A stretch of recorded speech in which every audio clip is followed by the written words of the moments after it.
Hey guys, this is Bix. Welcome to Mentoring Monday. Last week I talked about a two-part series, the first one, how to build self-esteem. So today I'll finish that topic.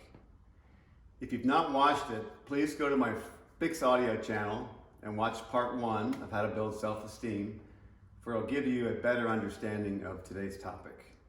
In summary, last week I talked about where does self-esteem come from? What are the benefits of high self-esteem?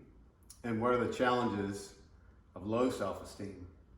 Today, I'll talk about 5 ways to build lasting self-esteem. Everyone's in favor of high self-esteem. Who wouldn't be? But cultivating it can be surprisingly tough. When our self-esteem is higher, we not only feel better about ourselves, but we are more resilient as well. Brain studies have demonstrated that when our self-esteem is higher, we're less likely to experience common emotional wounds, such as rejection and failure, and they're less painful. We bounce back more quickly. We're less likely to experience anxiety because we release less cortisol into our bloodstream. Having high self-esteem is a good thing, but only in moderation. So let's call that healthy self-esteem. But very high self-esteem, like that of a narcissist, is quite often brittle. Such people feel great about themselves much of the time, but they also tend to be extremely vulnerable to criticism and negative feedback. Their response to that criticism stunts their psychological self-growth, and they're just not fun to be around. That said, it's certainly possible to improve our self-esteem if we go about it in the right way. So here are 5 ways to nourish your self-esteem when it's low. 1, use positive affirmations correctly. I always thought that positive affirmations were a little stupid. Hearing things like, I'm gonna have a great day, or I like myself, or I am wonderful, or I'm going to be a great success, were much too general and often not true. To someone that might have low self-esteem, this could make you feel even worse because they're too opposite to our existing beliefs, or too difficult to believe because they're not achievable. For these self-esteem affirmations to work, make them more believable. For example, change I'm going to be a great success to I'm going to keep working hard until I succeed. I'm going to keep trying and never give up. 2, identify your competencies, your core competencies, your strengths, and develop them. Self-esteem is built by demonstrating real ability and achievement in areas of our lives that matter to us. I say also, self-esteem comes from doing esteemful acts. So if you pride yourself on being a great cook, throw more dinner parties. If you're a good runner, sign up for more races and train for them. In short, figure out your core competencies, then find opportunities and careers that accentuate them, that put you in a situation to use your strengths and achieve more. Take the time to know yourself and what you're good at. We all have talents. Personally, I know there's a lot of things that I'm just not very good at. I accept it, and I really don't focus on them. But I have learned that I have a real talent for networking, building relationships, and building teams. I see the good in people, and I enjoy helping people. So, people like to be around me for the most part.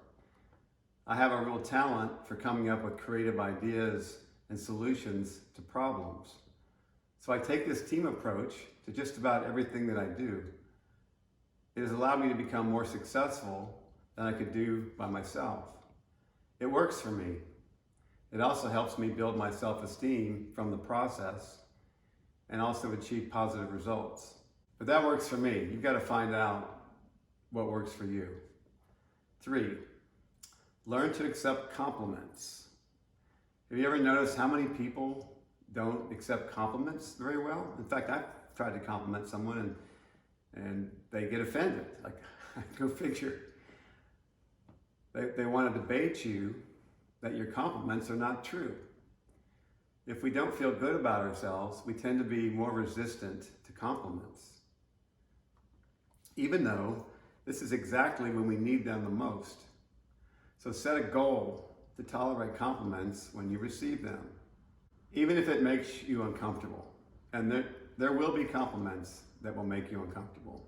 Just say, thank you. I appreciate that. Or how kind of you to say that. This is the best way to avoid those automatic response of batting away compliments.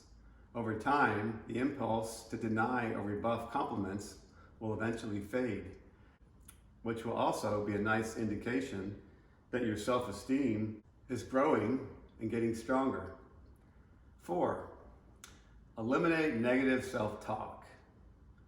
Eliminate self-criticism and introduce self-compassion.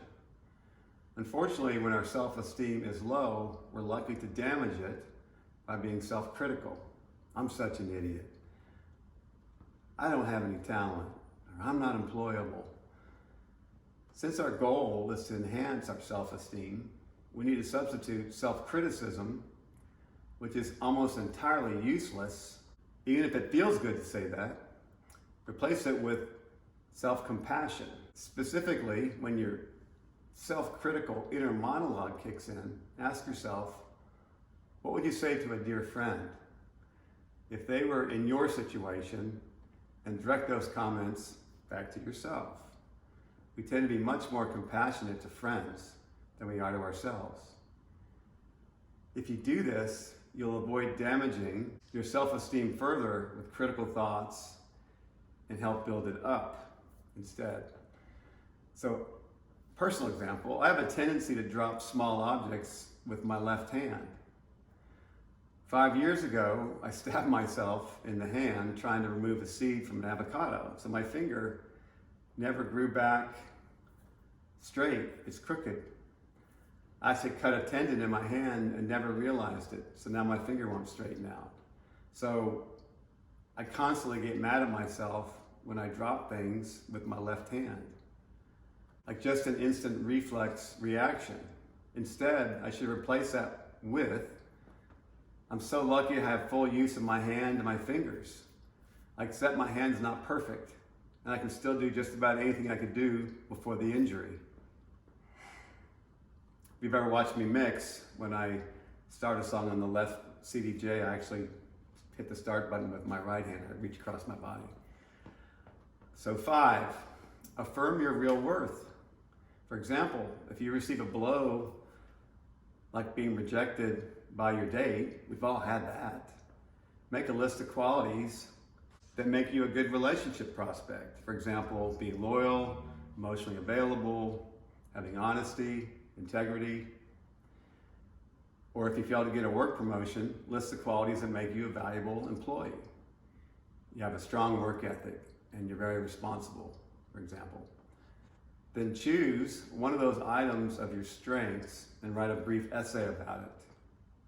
1 or 2 paragraphs about why this quality is valuable and likely to be appreciated by other people in the future. Do this exercise every day for a week if you really need a big self-esteem boost. Sounds kind of silly, why do you want to do that work? But the bottom line is, building self-esteem requires a bit of work, but the results outweigh the work by over a 10-to-1 return on your investment. You're investing in yourself. Remember that life's all about the right fit. I've done a Mentoring Monday topic on this, a full 10 minutes in itself. There are people and their circumstances who are different and just don't appreciate what you have to offer. All that really means is you're not the right fit, so don't let it ruin your self-esteem. I was rejected by several women before I met my wife. And all that really meant was that my personality was probably not a good match for theirs. I used to let it bother me that I didn't get much support on the #1 trance show, A State of Trance. ASOT, I realized, has moved to a much different musical direction in the last several years. They don't play much uplifting trance, the style that I like to produce. But I'm not willing to change my style because I want to be true to myself. Staying true to myself and to my style helps me build self-esteem more than the recognition by others. Although, I'm very thankful that Andrew Rael and Find Your Harmony generously support my style of music. It's just a better fit for them. So I'm just trying to give an example of things that happen to all of us, how kind of how we look at it and how we can use it to build our self-esteem and not tear ourselves down.